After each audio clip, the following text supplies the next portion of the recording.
Good evening. आज हम लोग जो है फिर हम ईसीजी को आगे कंटिन्यू करेंगे जहाँ पर कि हम लोग अभी तक पढ़े हुए हैं। ईसीजी को हम कैसे प्लॉट करते हैं उसके बारे में हम लोग डिस्कस करेंगे। अभी तक हम लोग बात की ईसीजी क्या होता है, ईसीजी किसने दिया था, ईसीजी कब दिया गया था और कौन सा ग्राफ होता है, कौन सा इंस्ट्रूमेंट होता है और क्या मशीन होता है, इस सब के बारे में हम लोग डिस्कस कर चुके थे। प्लेसमेंट के बारे में डिस्कस कर चुके और साथ साथ में जो है हम लोग जो है निगेटिव पॉजिटिव का जो प्लेसमेंट है वो भी देख चुके थे। ठीक है, उसके बाद ट्रेंगल भी जो वो भी स्टिल ट्रेंगल था वो उसको भी हम लोग जो देख चुके थे। कंडक्शन सिस्टम ऑफ हार्ट उसको भी देख चुके थे। और उसके अलावा जो हम लोग जो है हार्ट रेट कैसे निकालते हैं, रेगुलर हो तो कैसे निकालते हैं, इरेगुलर हो तो कैसे निकालते हैं, ये सब के बारे में हम लोग क्या कर चुके थे, डिस्कस कर चुके थे। तो आइए हम इसको आगे हम पूरी की पूरी ये ईसीजी को हम कैसे हम प्लॉट करते हैं और कौन सा ईसीजी किस प्रॉब्लम को बताने का काम करता है, आइए उसके बारे में हम लोग देखते हैं। ठीक है, देखिए पहला है हमारा साइनस टैकीकार्डिया। ऑलरेडी आपको पता है कि टैकीकार्डिया क्या होता है। जब हमारा हृदय का धड़कन मतलब कि कहें हार्ट बीट अगर 100 बीट्स पर मिनट से ज़्यादा अगर कंट्रैक्ट करना शुरू कर दे, बीट्स देना शुरू कर दे, तो उसको हम लोग बोलते हैं टैकीकार्डिया। यानी बात करें कि अगर हमारा जो नॉर्मल जो होता है हार्ट रेट वो आपको ऑलरेडी पता है वो कितना होता है, वो हम जो है जनरली जो है 60 से लेकर के 100 के बीच में होता है। अगर एक कहा जाए तो 72 तो हम लोग बोलते हैं 72 से 75 कहते हैं, ये चीज़ होता है। लेकिन टैकीकार्डिया मतलब क्या होता है, ज़्यादा, यानी कि जो हमारा हृदय है ना वो बहुत ज़्यादा क्या हो रहा है, धड़क रहा है, यानी कि 100 से बीट्स पर मिनट, 1 मिनट से 100 से ज़्यादा बार वो क्या हो रहा है, धड़क रहा है। तो उसके लिए हम अगर बात करें कि जितना तेज हमारा धड़केगा हृदय तो 2 आर वेव की जो इंटरवल है वो कम होती चली जाएगी। यानी कि एक बार धड़के अगर सिंपल बात करें, धड़का रिलैक्स हुआ, धड़का रिलैक्स हुआ, इस तरह का चलता है। लेकिन जब ये हमारा धड़कना तेजी से होगा, तेजी से होना शुरू हो जाएगा हृदय, और जैसे ही हमारा हृदय तेजी से होना धड़कना शुरू होगा तो उस कंडीशन में एक धड़कन और दूसरे धड़कन के बीच की जो इंटरवल होगी वो कम हो जाएगी, क्योंकि पहले इस तरह का। लेकिन जैसे ही तेज वो करना शुरू हो जाए तो तेजी से जैसे ही धड़कना शुरू हो जाए तो हमारे बीच की जो इंटरवल होगी वो क्या हो जाएगी, कम हो जाएगी। यानी कि आर इंटरवल क्या हो जाती है, कम हो जाती है। अगर हम बात करें हमारा आर इंटरवल अगर कम होती है तो जो हमारा ग्राफ कैसी आएगी, एक आर और दूसरे आर वेव की जो दूरी होगी वो क्या हो जाएगी, कम हो जाएगी। क्या हो जाएगी, कम हो जाएगी। ये जो दोनों के बीच जो आर की जो गैप है वो जो है जनरली क्या हो जाएगी, कम होती चली जाएगी। जितना वास्तव में रहना चाहिए गैप उतना गैप नहीं रह पाएगा। यानी कि जो आर वेव की जो इंटरवल है एकदम नजदीक आपस में आ जाएगा। अगर इस तरह का अगर ग्राफ देखने के लिए मिल रहा है तो आपको समझ लीजिए कि मरीज को क्या है प्रॉब्लम, साइनस टैकीकार्डिया का प्रॉब्लम है। अगर हम बात करें अगला है साइनस ब्रेडिकार्डिया। साइनस ब्रेडिकार्डिया मतलब हमारा जो हृदय का जो धड़कन हृदय है वो धीरे धीरे कंट्रैक्ट कर रहा है। क्या कर रहा है, धीरे धीरे धीरे कंट्रैक्ट कर रहा है। यानी कि अगर हमने बात किया नॉर्मल 60 से 100 के बीच होता है, यानी 60 से कम होगा तो क्या होगा, ब्रेडिकार्डिया होगा। 100 से एबव था तो क्या था, टैकीकार्डिया था। यानी आप अपने समझिएगा कि जैसे अगर बात करें कि एक धड़कन और दूसरे मतलब एक धड़कन और दूसरे धड़कन के बीच क्या होगी, यहाँ पर धीरे धीरे होगा तो थोड़ा सा ज्यादा गैप होगा। उस समय तेजी से हो रहा था, अब जो धीरे धीरे हो रहा है तो क्या होगा कि जो आर इंटरवल की बात करें, ये आर और ठीक है, ये आर की जो इंटरवल करें तो ये आर की इंटरवल क्या होती चली जाएगी, आपका ज्यादा होती चली जाएगी। यानी जो है क्या होता है, चला जाएगा यहाँ पर ज्यादा होता चला जाएगा। आर का जो इंटरवल है वो क्या होता चला जाएगा, ज्यादा होता चला जाएगा। ठीक है, आगे भी क्या होगा, ज्यादा होता चला जाएगा। तो इसके लिए अगर इस तरह का ब्रेडिकार्डिया वाला जो प्रॉब्लम होता है तो दवाई चलाते हैं पूर्ति करने के लिए। एट्रोपिन सल्फेट करके हम लोग क्या कर सकते हैं, हम लोग दवा चला सकते हैं ना, तो ये चलाते हैं। यानी कहने का मतलब क्या है, दो हम ईसीजी का अगर हमें पेपर पर देखना हो तो इजी हम बता सकते हैं, हम उसमें देखना हो हार्ट रेट इजी बता सकते हैं, अगर रेगुलर है इरेगुलर है तो कितना उसका हार्ट रेट होगा इसको बता सकते हैं। दूसरी चीज क्या हम बताएंगे कि वो टैकीकार्डिया है कि ब्रेडिकार्डिया है, वो दो सिचुएशन बनेगा। अगर टैकीकार्डिया होगा तो आर की इंटरवल क्या होगा, एकदम नजदीक होगा। तो अगर जैसे ही कम होगा, इसके बीच की जो डिस्टेंस होगी जैसे ही कम होगा तो समझ लीजिए कि मरीज को साइनस टैकीकार्डिया है। अगर दोनों के बीच अगर गैप ज्यादा हो रही है तो समझ जाइए कि हृदय क्या धीरे धीरे कंट्रैक्ट कर रहा है, यानी कि साइनस ब्रेडिकार्डिया की प्रॉब्लम है। यहां तक समझ में आ गया। या उसके बाद अगर बात करें ये जो इंटरवल है वो ज्यादा होती चली जाएगी, उसके बाद होता है inspiratory sinus rhythm. Inspiratory sinus rhythm मतलब क्या होता है, दो शब्द होता है, एक इंस्पायरेशन होता है, एक एक्सपायरेशन होता है। इंस्पायरेशन मतलब जब हम सांस लेते हैं, उसके बाद क्या होता है, छोड़ते हैं। जैसे ही हमने इसको क्या किया, इंस्पायरेशन किया, जैसे ही हम क्या करते हैं, छोड़ते हैं, सॉरी जैसे ही हम उसको क्या करते हैं, लेते हैं, तो वैसे ही जो आर इंटरवल होती है वो क्या हो जाती है, कम हो जाती है। ठीक है, जैसे ही हम सांस लेते हैं वैसे ही हमारी जो आर इंटरवल है वो कम होती चली जाती है, और वैसे ही जैसे ही हम सांस को छोड़ते हैं, अभी तो ले रहे थे, अब जैसे ही सांस को हम क्या कर देंगे, छोड़ेंगे, क्या बोलते हैं, छोड़ेंगे, और छोड़ने के बाद देखेंगे तो हमारा आर इंटरवल है वो क्या हो जाएगी, बढ़ जाएगी। यानी कहने का मतलब ये है, इसको हम ग्राफ पेपर पर कैसे हम लोग देखेंगे, देखिएगा जैसे ही व्यक्ति ने सांस लिया वैसे ही ये जो आर इंटरवल के बीच जो है गैप क्या हो रहा है, कम हो रहा है। क्या है, इसके बीच क्या हो रहा है, कम दिख रहा है। क्या हो रहा है, इसके बीच जो इंटरवल क्या हो रही है, कम दिख रही है। लेकिन जैसे ही उस व्यक्ति ने सांस को छोड़ा, जैसे ही उस व्यक्ति ने सांस को छोड़ा, तो आप देखिए यहाँ पर आर इंटरवल की जो गैप है वो क्या होती चली जा रही है, बढ़ती चली जा रही है। यानी कि जब हम सांस को क्या करते हैं, लेते हैं, तो हमारी आर इंटरवल क्या होती है, कम हो जाती है, और जैसे ही हम सांस छोड़ते हैं तो हमारा जो है आर इंटरवल क्या हो जाती है, बढ़ जाती है। उसके पीछे का कारण ये है कि जैसे ही हम सांस लेते हैं तो हम लेने के बाद हमारी क्या हो जाती है, टैकीकार्डिया वाली सिचुएशन आती है, और जैसे ही हम लोग सांस छोड़ते हैं तो ब्रेडिकार्डिया वाला जैसा सिचुएशन आपको देखने को मिलता है। तो इस तरह का ग्राफ बनेगा। तो यानी कि समझ लीजिए, तो इसे अगर इस तरह का ग्राफ अगर प्लॉटेड अगर देखने के लिए मिल रहा है तो आप समझ लीजिए कि वो व्यक्ति में क्या हो रहा है, टैकीकार्डिया, जब व्यक्ति सांस ले रहा है तो उस कंडीशन में टैकीकार्डिया देखने के लिए मिल रहा है, और जब सांस जब व्यक्ति छोड़ रहा है तो उस कंडीशन में क्या हो रहा है, ब्रेडिकार्डिया जो है देखने के लिए मिल रहा है। अगर हम अगला बात करें, अगला है हमारा पीवीसी। पीवीसी मतलब होता है प्रीमेच्योर वेंट्रिकुलर कंट्रैक्शन, यानी जो वेंट्रिकल्स है वह समय से पहले ही क्या होना शुरू हो जा रहा है, कंट्रैक्ट होना शुरू हो जाए, फड़फड़ाना शुरू कर दे रहा है। यानी कहने का मतलब ये है कि यहाँ जैसे ही समय से पहले ही वो कंट्रैक्ट करना शुरू करेगा तो वहां पर एक्स्ट्रा क्यूआरएस कॉम्प्लेक्स आपको देखने के लिए मिल जाएगा। इस प्रकार का भाई देखिए कहां क्लियर है, देखिए जैसे ही पी बना क्यूआरएस नॉर्मल है, वैसे ही फिर आगे पी क्यूआरएस ये भी नॉर्मल है, लेकिन आगे देखिए पी के बाद हमारे पास यहाँ पी आना चाहिए, लेकिन पी न आकर के फिर क्यूआरएस कॉम्प्लेक्स बीच में आ गया। यानी एक क्या हो गया आपका, क्यूआरएस कॉम्प्लेक्स ज्यादा है, फिर उसके बाद फिर नॉर्मल हो गया, पी क्यूआरएसटी पी क्यूआरएसटी ऐसा हुआ। यानी दो या दो से ज्यादा भी हो सकता है और एक सिचुएशन भी ऐसा देखने को मिलता है।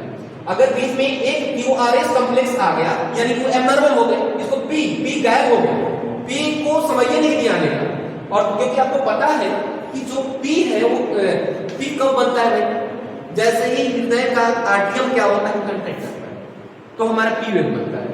क्यूआरएस कब बनता है भाई, जब वेंट्रिकल कंट्रैक्ट करता है, और टी कब बनता है, जब वेंट्रिकल रिलैक्स करता है। यानी कहने का मतलब क्या है कि यहाँ तो हृदय कंट्रैक्ट हुए नहीं किया, लेकिन हाल ही हमारा क्या हो रहा है, वेंट्रिकल कंट्रैक्ट होना शुरू हो गया। बताइए कि बिना आर्टियम जब तक कंट्रैक्ट नहीं होगा तो वेंट्रिकल कैसे हो जाएगा, तो यहाँ गड़बड़ हो गया। यानी आर्टियम का फंक्शन ही नहीं दिख रहा है, यहाँ वेंट्रिकल का फंक्शन दिखना शुरू हो गया। तो इसमें आपका एक्स्ट्रा जो है क्या आपका देखने के लिए मिल रहा है, क्यूआरएस कॉम्प्लेक्स देखने के लिए मिल रहा है, यहाँ पी गायब हो जाएगा। ऐसा एक भी ग्राफ में दिख सकता है, या इसमें एक से ज्यादा भी ग्राफ में ऐसा सिचुएशन देखने के लिए मिल सकता है। समझ में आया? ये तो आपका है पीवीसी, इसको बोलते हैं प्रीमेच्योर वेंट्रिकुलर कंट्रैक्शन बोलते हैं। यानी समय से पहले ही क्या होना शुरू हो जाएगा, वेंट्रिकल क्या होना शुरू हो जाएगा, कंट्रैक्ट होना शुरू हो जाएगा। प्रीमेच्योर मतलब वही बोलते हैं समय से पहले। उसके बाद पीएसी, पीएसी मतलब क्या होता है, प्रीमेच्योर आर्टियल कंट्रैक्शन। जैसे कि यहाँ पर तो वेंट्रिकल कंट्रैक्ट कर रहा था ना, यहाँ पर आर्टियल कंट्रैक्ट करना शुरू हो गया समय से पहले, यानी फटफट करना शुरू कर दिया। यानी कहने का मतलब क्या है, समय से पहले आर्टियम क्या हो रहा है, कंट्रैक्ट करता है। तो इसमें जो है जैसे ही समय से पहले आर्टियम कंट्रैक्ट करेगा तो एक आर्टियम का काम क्या होता है, पी वेव का जनरेट करना, यानी एक्स्ट्रा एक पी वेव बन जाएगा। नहीं समझ में? यहाँ जो है क्यूआरएस जो है वेंट्रिकल के चलते कंट्रैक्शन के चलते बनता था, इसलिए एक क्यूआरएस बढ़ गया। और यहाँ पर जो है आर्टियम के चलते पी बनता है कंट्रैक्शन के चलते, तो यहाँ पर एक पी वेव क्या हो जाएगा, ज्यादा हो जाएगा। देखिए यहाँ P Q R S T normal है P। अब यहाँ पर P के बाद देखिए ना, यहाँ पर Q R S T ऐसा होना चाहिए, लेकिन यहाँ आप देखिए बीच में एक और ही P आ गया, फिर उसके बाद नॉर्मल ऐसा ही होगा, या बीच में भी ऐसा देखने के लिए मिल रहा है, यानी P Q R S T P उसके बाद Q आना चाहिए था, लेकिन यहाँ देखिए बीच में एक कौन आ गया, एक और P आ गया, यानी कि आपके अनुसार P वेव एक ज्यादा देखने के लिए मिल रहा है। अगर P वेव ज्यादा देखने के लिए मिल रहा है यानी कि कंट्रैक्शन प्रीमेच्योर हो रहा है, यानी समय से ज्यादा होना शुरू हो रहा है, जिसके चलते आपका एक्स्ट्रा P वेव आपको जो देखने के लिए समझ में आ गया होगा। जैसे हमने बात किया साइनस टैकीकार्डिया, साइनस टैकीकार्डिया में जो आरआर इंटरवल कम हो जाती है, साइनस ब्रेडिकार्डिया में आरआर इंटरवल बढ़ जाती है। इंस्पायरेटरी साइनस रिदम में इंस्पायरेशन जब करते हैं तो आरआर इंटरवल कम हो जाती है, और एक्सपायरेशन करते हैं तो आरआर इंटरवल ज्यादा हो जाती है। टैकीकार्डिया ब्रेडिकार्डिया वाली सिचुएशन दिखेगी, तो दोनों अगर साथ में है इस तरह का ग्राफ बनाएंगे। प्रीमेच्योर वेंट्रिकुलर मतलब वेंट्रिकल जब समय से पहले कंट्रैक्ट करना शुरू हो जाता है तो क्या होना शुरू होगा, एक क्यूआरएस कॉम्प्लेक्स, क्योंकि वेंट्रिकल कंट्रैक्ट करना है तभी क्यूआरएस बनता है, तो क्यूआरएस बनना शुरू हो जाएगा। जैसे ही अगर एटम प्रीमेच्योर समय से पहले कंट्रैक्ट करना शुरू कर दे तो आपको जो है एक पी वेव ज्यादा, जैसे क्यूआरएस से ज्यादा दिख रहा था, अब वहां पर जो है पी वेव क्या हो जाएगा, एक ज्यादा हो जाएगा। इसके बाद अगला और भी है इसके बाद में, इसके अलावा जो है ये तो समझ में आ गया होगा, आगे हम लोग देखते हैं अगला क्या होता है। ठीक है, ठीक है। अभी तक जो है हम लोगों ने देखा कि साइनस टैकीकार्डिया क्या है, साइनस ब्रेडिकार्डिया क्या है, ये सब आपको जो है समझ में आ गया। आगे की ओर हम ग्राफ की ओर आगे बढ़ते हैं, तो हमारा ग्राफ है यहाँ पर आर्टियल फ्लटर। ये हम लोग आर्टियल फ्लटर की कंडीशन में हमारा ग्राफ कैसा बनेगा, तो इस तरह का बनेगा, यानी कि जो आर्टियम का जो कंट्रैक्शन है वो 250 से लेकर 400 बीट्स पर मिनट होना शुरू हो जाएगा। समझ सकते हैं कि जहां हमारा 60 से 100 बीट्स पर मिनट होता है, उस जगह पर हमारा हृदय कितना कंट्रैक्ट करना शुरू करता है कि आपका जो है 250 से लेकर के 400 बीट्स पर मिनट जो करता है। तो समझ लीजिए कितना तेज कर रहा है। इतना जब तेज करेगा तो पी वेव होता है, क्योंकि आर्टियम कर रहा है, वेंट्रिकल अभी उतना नहीं कर रहा है, लेकिन अभी आर्टियम कर रहा है, वेंट्रिकल नहीं कर रहा है, इसलिए क्यूआरएस कॉम्प्लेक्स दिख रहा है। अब पी नहीं दिख रहा है भाई, इसलिए नहीं दिख रहा है क्योंकि आर्टियम बहुत तेज कंट्रैक्ट कर रहा है, यानी कि 250 से 400 बीट्स पर मिनट की रफ्तार से कर रहा है। तो पी वेव जो होता है वो टूथ सॉ शेप होगा, दांत की तरह वो क्या होगा, नुकीला दिखेगा। क्या होगा, इतना तेजी से जब हृदय कंट्रैक्ट करेगा आर्टरियम, तो वो दांत के आकार का जो है तेजी से जो है होता चला जाएगा। यानी कि कहने का मतलब क्या है, अंदर ये है, देखिए बताते हैं, इस तरह का जो है स्ट्रक्चर आपको जो है देखने के लिए मिलेगा। लेकिन याद रहे कि जो स्ट्रक्चर आपको 2 से 3 ही स्ट्रक्चर ज्यादा से ज्यादा दिखेगा, 2 से 3 ही स्ट्रक्चर इसका जो है देखने के लिए मिलेगा, उससे ज्यादा ये आपको नहीं दिखेगा। यानी कि 2 से 1 जो है 2 से 3 ही स्ट्रक्चर दिखेगा, 4 स्ट्रक्चर नहीं दिखेगा, यानी नियर अबाउट 2 से 3 ही स्ट्रक्चर दिखेगा। ठीक है, तो उसको हम लोग क्या बोलते हैं, आर्टियल फ्लटर बोलते हैं। लेकिन अंतर आगे देखिएगा, अब इसके लिए क्या करते हैं, तो हमें क्या करना होता है, ऑब्जर्वेशन करना होता है कि कहीं आर्टियल फ्लटर जो है कन्वर्ट होकर आर्टियल फ्लटर जो है आर्टियल जो है फिब्रिलेशन में कन्वर्ट हो जाए। ये फिब्रिलेशन है, फिब्रिलेशन ना,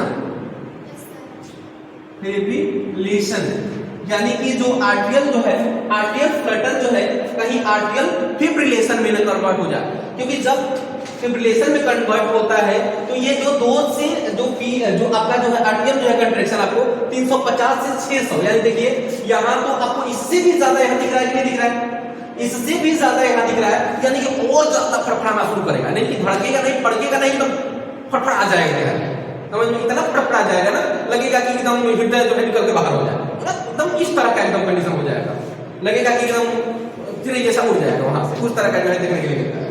आगे देखिए, तो अगर बात करें 350 से लेकर के 600 बीट्स पर मिनट है, तो अब क्या इतना फड़फड़ाना शुरू करेगा ना कि यहाँ पर 2 से 3 पी वेव का जो है आपका टूथ लाइक स्ट्रक्चर दिख रहा था, यहाँ से जो है आपका मोर देन 4 दिखेगा। क्या दिखेगा, मोर देन 4 दिखेगा यहाँ से, यानी कि 2 QRS की जो आपका पी वेव होगा ना, पीओएफ का कंडीशन क्या होगा कि ये जो टूथ लाइक स्टिक तो बनेगा ही, लेकिन 4 या 4 से ज्यादा आपको जो देखने को मिलेगा, क्योंकि हृदय का धड़कन एकदम तेजी से फड़फड़ा रहा है। समझ आगे देखिए वेंट्रिकुलर टैकीकार्डिया। जब वेंट्रिकुलर टैकीकार्डिया होता है तो उस कंडीशन में भी आर्टिकुलर टैकीकार्डिया साइनस टैकीकार्डिया पढ़े थे, अब यहाँ पर वेंट्रिकुलर टैकीकार्डिया यानी जो वेंट्रिकल है वो थोड़ा ज्यादा जो है क्या हो रहा है फड़फड़ा रहा है। जैसे ही आपको बताए थे कि जैसे ही वेंट्रिकल ज्यादा तेज फड़फड़ाएगा तो सीधा चर्चा होगा क्यूआरएस कॉम्प्लेक्स, क्योंकि क्यूआरएस कॉम्प्लेक्स जो है वेंट्रिकल ही तो बना कंटेंट होता है। तो अब क्या हुआ यहाँ पर जो है क्यूआरएस जो है क्या हो जाएगा एकदम वाइड हो जाएगा, क्यूआरएस कॉम्प्लेक्स क्या हो जाएगा एकदम वाइड हो जाएगा और इस तरह का वेंट्रिकुलर टैकीकार्डिया में जो वो बनेगा क्या बोलते हैं जो उसका ग्राफ बनेगा वो इस तरह का बनेगा। यानी अगर इस तरह का ग्राफ बन रहा है तो समझ जाइएगा VT है, अगर इस तरह का भी ग्राफ बन रहा है तो समझ जाइएगा कि VT का ग्राफ बन रहा है। ठीक है, उसके बाद अगर हम बात करें वेंट्रिकुलर फिब्रिलेशन, वेंट्रिकुलर फिब्रिलेशन जैसे यहाँ आर्टियल फिब्रिलेशन था, आर्टियम फ्लटर था, उसके बाद यहाँ पर वेंट्रिकुलर टैकीकार्डिया है और उसके बाद वेंट्रिकुलर फिब्रिलेशन। अब वेंट्रिकुलर फिब्रिलेशन मतलब क्या होता है, जो वेंट्रिकल होता है 250 बीट्स पर मिनट से ज्यादा क्या होता है फड़फड़ाता है। जब उस कंडीशन में होगा तो आपका ईसीजी का अपना मन क्या चलेगा एकदम बिना मन का इस तरह का चलेगा।